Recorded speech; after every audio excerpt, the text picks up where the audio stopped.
بسم اللہ الرحمن الرحیم۔ معزز و محترم سامعین کرام، اللہ تبارک و تعالی صدق گوئی کی توفیق عطا فرمائے کہ حضور صلی اللہ علیہ وسلم نے ارشاد فرمایا الصدق ینجی والکذب یہلک،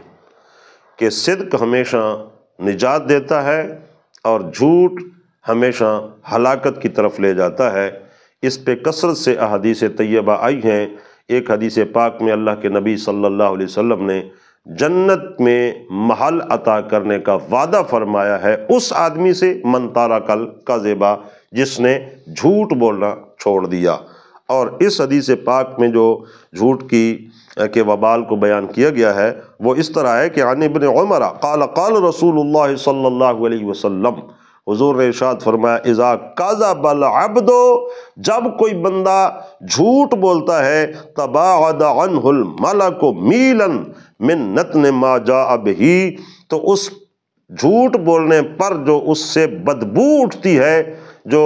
ملک فردوسی ہوتا ہے اور اللہ کی رحمت کا فرشتہ ہوتا ہے، وہ میل تک اس کی بدبو کی وجہ سے اس بندے سے دور چلا جاتا ہے۔ تو جھوٹ ایک ایسی چیز ہے جو انسان کے گھروں کو، قبیلوں کو، خاندانوں کو جدا کر دیتی ہے،